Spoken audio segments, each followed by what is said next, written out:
I had to go to New York 3 years after 9/11, not only convince people who could do the math and knew that 9 times 11 was 99, right?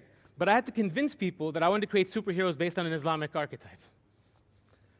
Took a while, but I got some of the best names in the industry. People have written for X-Men and Power Rangers and Spider-Man to be part of this project. And basically, I told my investors, I tell them now, you know, the only person crazier than me was you, you know? But I was able to bring in these people to work together on this common goal, and the sell was this to the investors: this would not, and could not, and will not be another made in fifth world country production. This was going to be Superman, or wasn't worth my time or their money. Okay? So the concept, very simply, the 99 is based on 99 attributes of Allah. To boil down the concept, there's going to be a premiere tonight after I speak of a trailer. The actual animated series is being sold at MIP as we speak in Cannes. I'm going to show you what the animation is going to look like. But basically, the 99 characters from the very beginning, I knew because I had been banned that that was not going to happen to me again. And if it did, Pokemon did plenty well without being allowed into this region, right? So from the beginning, the intellectual property was registered under a company, the Kuwaiti company's other company in New York, from day one. Nobody could come after me. Number two, the characters are from 99 different countries. It wasn't just Arab heroes, right? Because once you get to Spain or Iran, no one cares, right?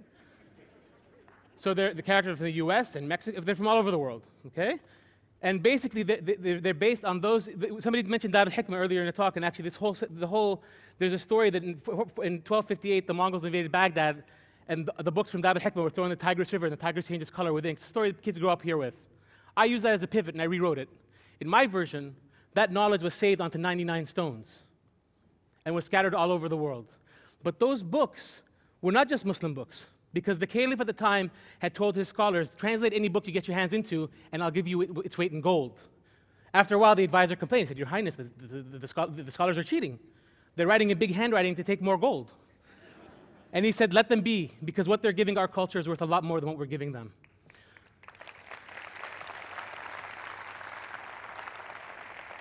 So those books that power the 99 is collective civilization, okay?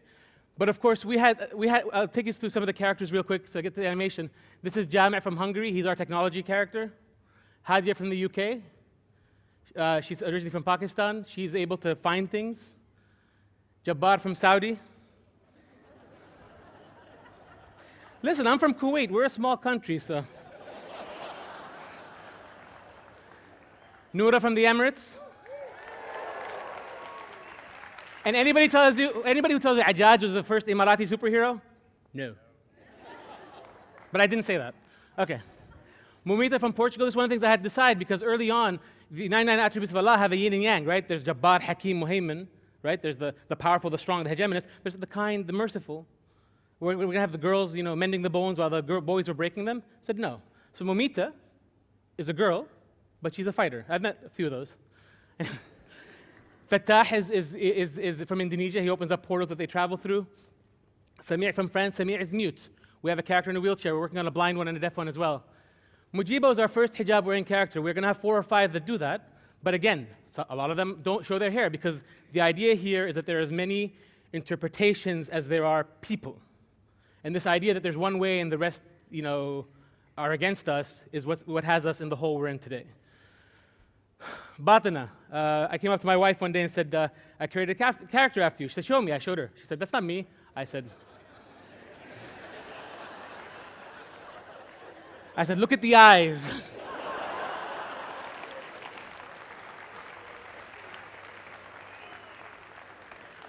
We got very, very lucky. There's a lot of hard work involved in this project, but nothing can substitute for luck or fate.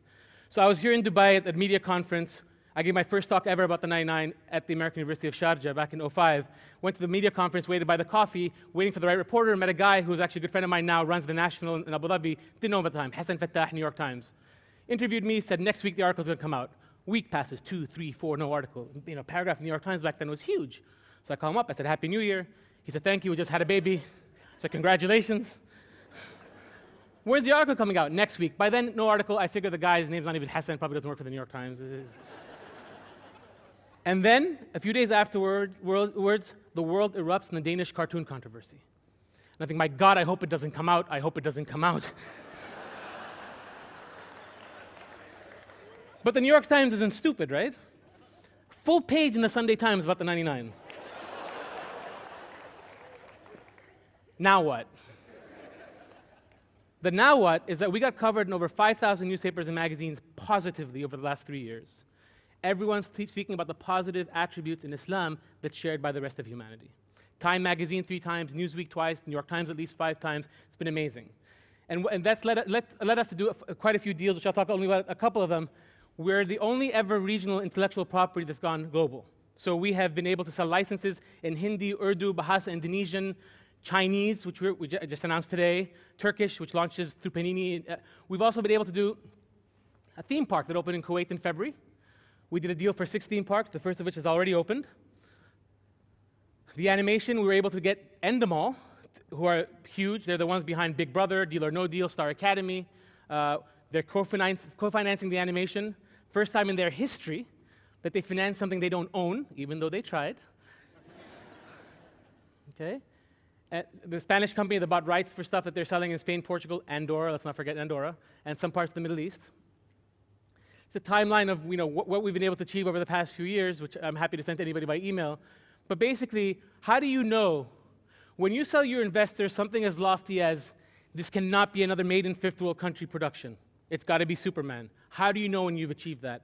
You know when DC Comics announces that in 2010 there will be a series where Batman, Superman, Wonder Woman are going to be working with the 99 towards common goals.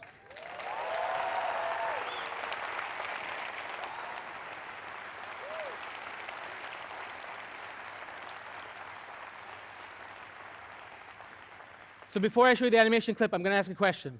How many of you here have read The Catcher in the Rye? How many? Almost everybody. How many of you have killed in the name of that book? Nobody? You know, you laugh, but 30 years ago, Mark David Chapman shot and killed John Lennon with a copy of that novel in his hand. And he told the police he got the ideas to kill him from the book. A year later, John Hinckley also tried to kill President Ronald Reagan. Also, during the interrogation, referred to the same book. So whose fault is that? Is it the book or the deranged lunatic who pulled out his own messages? I'll leave you with that thought. And please, George, the animation. Thank you very much. Dr. Naif Al Mutawa.